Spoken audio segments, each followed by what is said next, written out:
Anyone for a swim?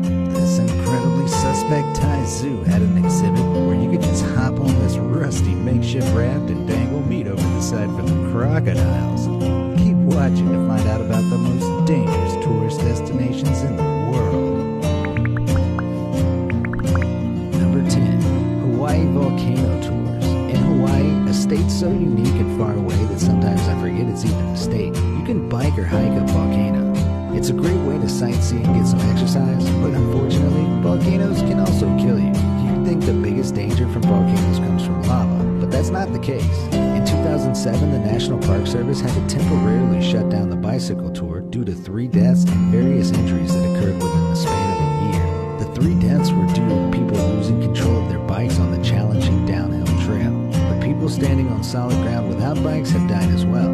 Various deaths and injuries have been caused as a result of what's known as lava haze, or lays, which are volcanic gases that can swamp areas quickly during periods of high wind. This laze is made up of a combination of hydrochloric acid, hydrogen sulfide, and carbon dioxide, none of which are things you want to breathe in a lot of, especially for people with respiratory conditions. If that's not enough of a reason to stay away, volcanoes can also lead to scalding hot ocean water and can send rocks flying through the air. So if you're visiting a volcano, make sure to heed the warnings and be prepared. Number 9. Devil's Pool. If the very name Devil's Pool wasn't enough to keep tourists away, there is also a plaque nearby that reads, "He came for a visit and stayed forever." It was made to honor one of the now more than 20 people who have died at Devil's Pool in Zambia. It has been described as the ultimate infinity pool, and it allows tourists to swim right on the edge and look out over one of the biggest waterfalls in the world, Victoria Falls. It's twice the height of Niagara Falls. You can only swim in Devil's Pool usually between September and December, when the dry season reduces water levels and current enough for the pool to be accessible. The pool is separated from the falls by a natural rock barrier, which creates an eddy with a minimal current, stopping swimmers from being carried away and allowing them to fool around a few feet from the edge. The most famous death at Devil's Pool was that of a heroic tour guide who managed to save a tourist who had started to fall, but then fell over himself. If you ever go to Victoria Falls, consider looking at the water from a nice, safe distance, possibly even while standing on dry ground. Number 8. Valley of Death. If Devil's Pool doesn't have an intimidating enough name for you, perhaps you would instead like to visit the Valley of Death in Russia.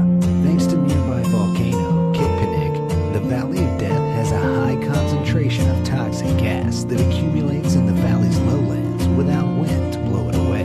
This toxic lake of gas kills local plants and animals. If you ever went there, you would first experience dizziness, a fever and chills, then you would probably die. According to legends, it was first discovered in the 1930s by 2 hunters who found it scattered with the bodies of dead animals and devoid of plant life. They fled after getting a headache, but since their story has been told, adventure seekers have journeyed into the valley, many of whom never returned. Locals estimate around 80 people have been lost to the valley.